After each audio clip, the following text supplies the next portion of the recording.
I have almost reached my 1 year mark for my weightlifting journey. This year wasn't about perfection, it was about showing up, it was about learning. And even though I didn't know it then, this year was laying the foundation for everything that comes next. Yes, progress has happened. I'm stronger, my endurance is better, my body has changed, but not in the way I imagined. And that can feel disappointing. I really did have expectations. I wanted drastic transformation. I wanted instant results. And when those didn't show up, it felt like I had failed. Or even worse, like I had stunted my own progress, which I know I did. But here's what I've realized: progress isn't just about the numbers on the scale or the mirror. It's about knowledge, it's about growth, and it's about habits, forming good habits. And at 1 year in, what I really gained is awareness. A fitness journey has many different levels, and it took me a year to gain awareness. I now know what I didn't know a year ago, and I will honestly say that is quite priceless. This first year taught me more than I ever imagined. I learned that nutrition is more than eating clean. It's about understanding calories, macronutrients, timing, and fuel. It's about knowing how food actually affects performance and recovery. I learned that training isn't just about showing up for random workouts. It's about intensity, progression, and structure. It's about understanding how my body adapts and how to challenge it in the right way. I also learned that rest is not weakness, it's sleep, recovery, and mental space are all a part of the plan. Without them, effort alone isn't enough. And I also learned patience. Patience with my body, patience with the process, and patience with myself. Growth is not linear. It's messy, slow, and sometimes invisible until I look back and realize how far I've come, okay? There's a moment that hits us all at this stage. We look at ourselves or our progress pictures or even the way our clothes fit. I can't tell y'all how horrible that feeling can be when I'm looking back and I'm like, wow, I really did this. And then I'm making my comparison in the mirror and I'm like, where's the progress? Where is the progress? But I know the progress comes in how my endurance has increased, how I've been consistent with my workouts. Those are the great things. It's not always going to hit you all at once, okay? I'm not going to lie. I felt like, I stunted my progress along this journey. Like, I feel like I didn't push hard enough. Like, all the sweat, the early mornings, and effort didn't even matter. And I'm going to be real with you. That is a hard feeling and it's real. But I had to come to the conclusion that the truth is that frustration is fuel, that clarity, that painful, uncomfortable realization that I didn't have the full picture is the turning point. I realized, man, I have not been doing everything possible that I needed to do over this past year. And that's what really stunted my progress.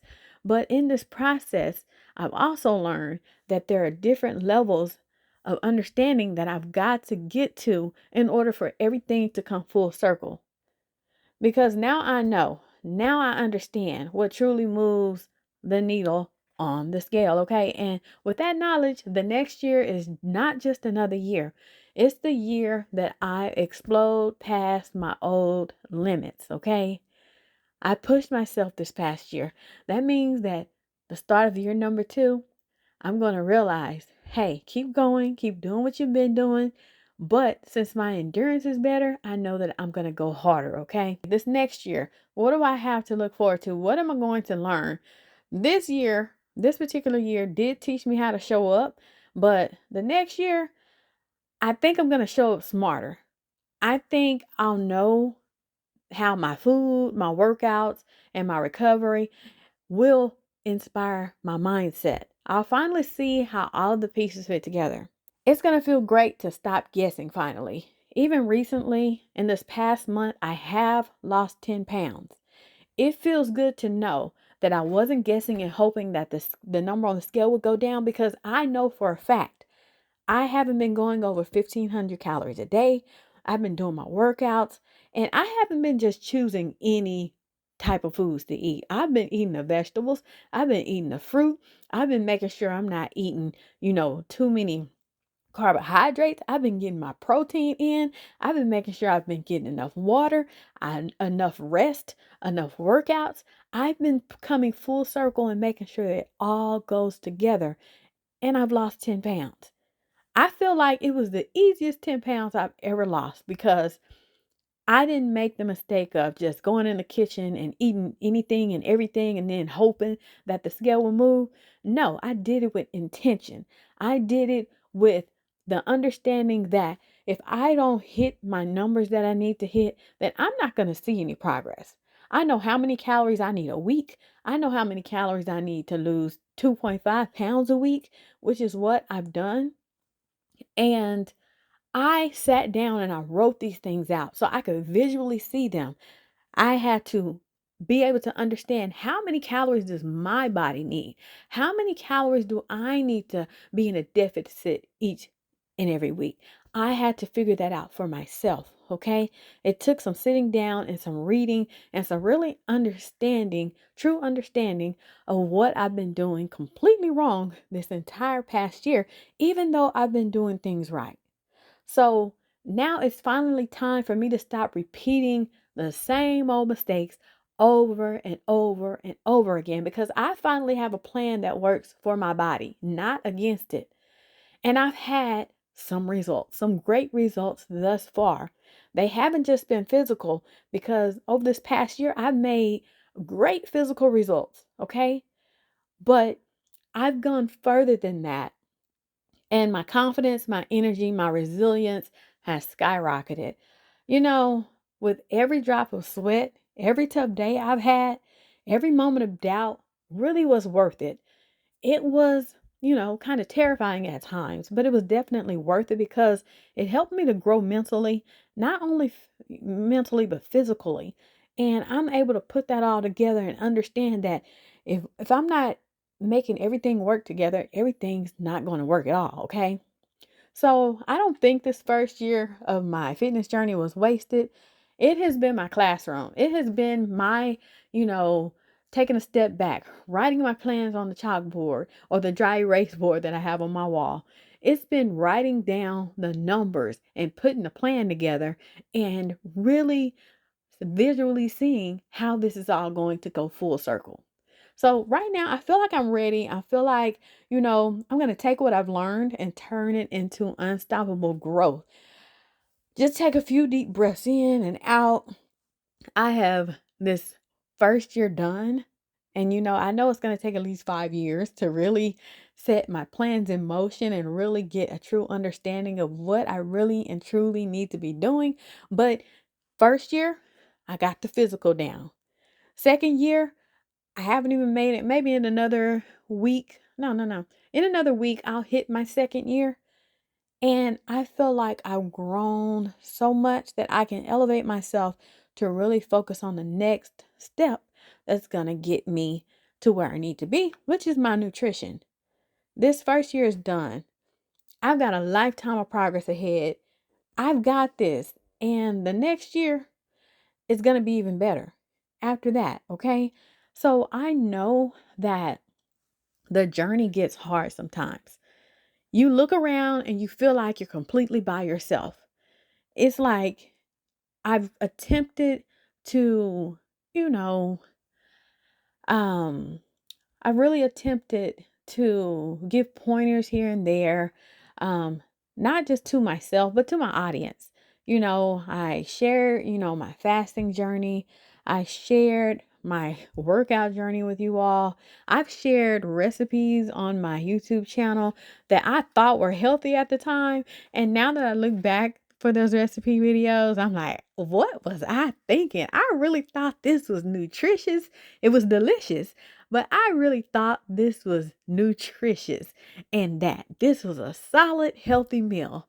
Missing all the vegetables, too many carbs, not enough protein, got too much sugar. Sometimes mentally we can really think that we are doing the right thing and that we're truly being healthy on the surface. That's what it feels like. That's what it'll look like.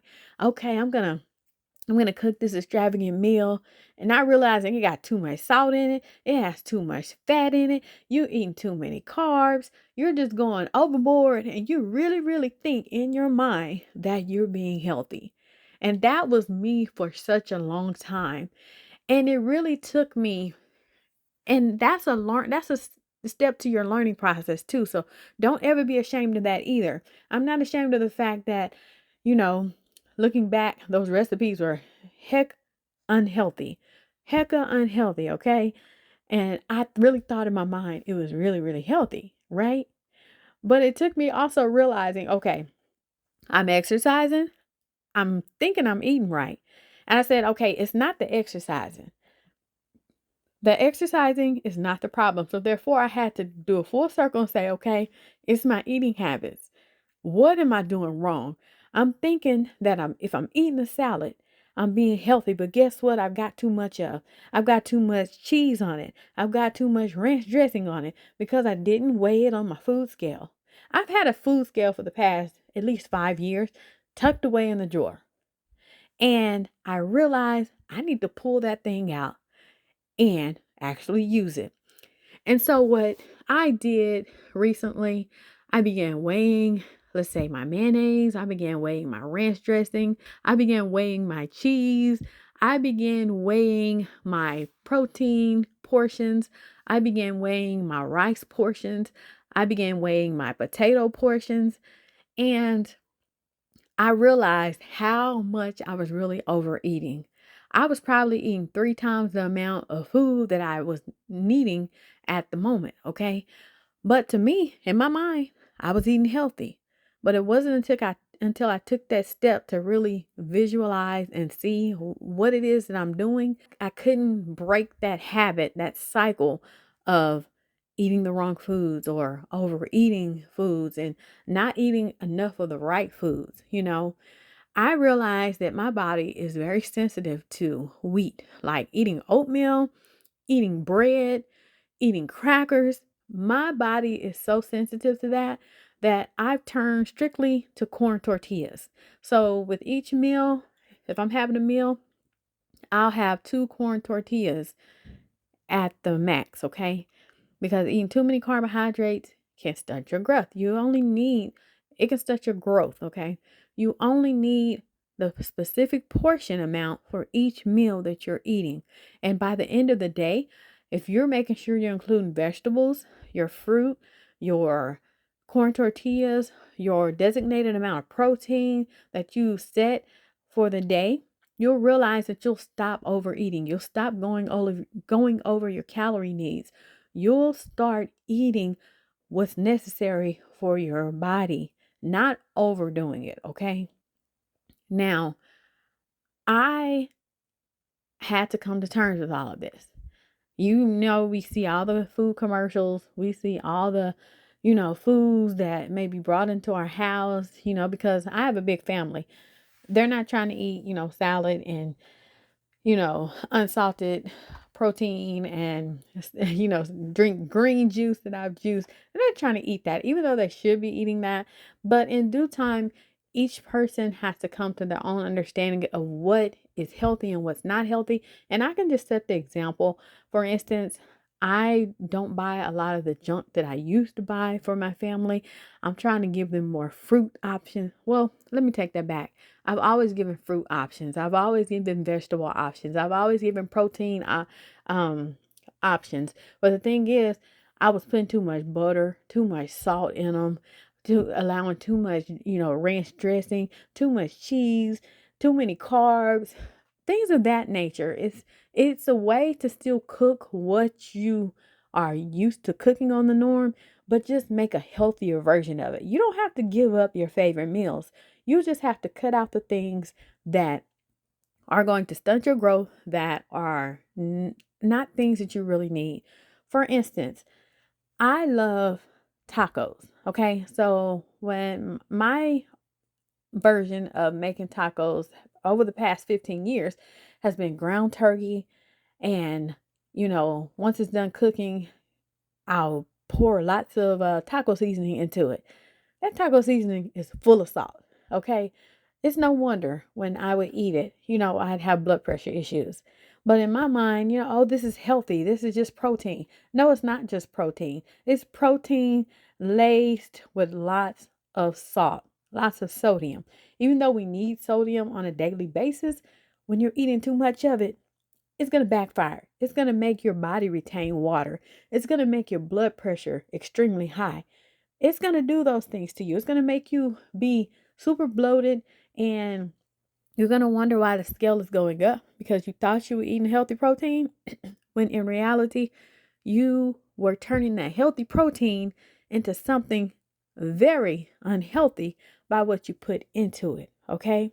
So instead of using the taco seasonings, what you could do is just get you some chili powder, get you some paprika, onion powder, garlic powder, put all those seasonings in there. Even put you a little bit of olive oil in there as well. And then put your minimal amount of salt in there as well. That way you're controlling the salt that you're putting into your foods, not the manufacturers of the food products. They're not controlling that because when you give them control over that, you're going to get a lot of additives that you could avoid if you just, put your own spin on things. Okay. So instead of me eating, the ground turkey tacos now, I'll just have myself a salmon taco.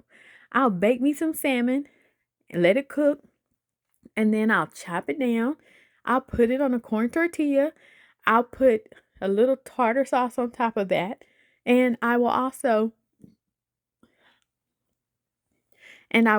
put some pico de gallo, homemade, that I made with a little bit of salt, a little bit of lemon juice, some cilantro, onion, tomato, and put some arugula on it. Do y'all know how healthy arugula is? I know many of you probably have never tried it. Me personally, I just tried it maybe 3 months ago, and I realized it has kind of a sweet taste to it. It's not ultimately, just bitter, but it actually adds a really good flavor to your meal. So I also like to take that and put it in my juicer. About a cup and a half of arugula in the juicer with, let's say, 2 celery stalks, some kale greens, some ginger, fresh ginger, put a carrot in it, also put a cucumber in it, and I believe that's it. You could put an apple in there if you're not like sugar sensitive. And also you can put some cilantro in your juicer if you'd like. I've even uploaded my juicing recipe here. That counts as one meal. When I'm eating, let's say I have fish tacos, 2 fish tacos, I'll make myself a juice from those ingredients as well. And that'll get my nutrients in, on top of the other nutritious foods that I'm eating. So this is a learning process. Don't base your progress on what the scale says because, well, yes, let me take that back. Do base your progress on what the scale says because if your scale is not moving or is going up, take a step back, really analyze what your food issues are. Take a step back, realize what ingredients you need to take out. And I guarantee you, oh, and on top of that, it's not just the food, it's how many calories you're consuming. Take a step back. I need y'all to sit. I need you to be able to calculate how many calories you need per day and understand, how to create a deficit for yourself and really focus on eating only that number of calories every single day. Okay. And if you don't know how to do that, comment that down below in my comment section. Say, hey, how do I calculate how many calories I'm supposed to be eating and how many I need to be eating, in order to lose this weight? Now, disclaimer, I am not a nutritionist nor a doctor, and I'm just telling you all what works for me. And I will mention, my numbers on my next video. If you all will comment that down below in my comment section and let me know that you're interested in knowing how I find what numbers are appropriate for my height, for my weight, for my age. I will gladly make a video and put that voiceover in my video so that you all can kind of use the formula to calculate what you need to do as well. Like I said, I've lost 10 pounds in a month and it has been effortless. Okay. So effortless. Well, not effortless. You just got to make sure that, well, it's not effortless. I've just been making sure that I hit my numbers. I am a visual type person. If I can't see it, I can't understand how to process it and how to make it work. But if I can see it and I can see a clear direction to fix whatever the issue is, I can correct it. So that's how my brain works. So being able to calculate these numbers for my calorie goals and what I should really be eating to create a deficit, that really works well for me, because if you're knowing, the numbers don't lie. If the numbers are right, you're going to lose the weight. If you're putting in the effort, you're going to lose the weight. So that's all for now. I hope you all enjoyed this very informational video. And I hope to continue sharing these stories with you and this motivation with you and this inspiration with you, because I'm definitely inspired as well. So see you next time.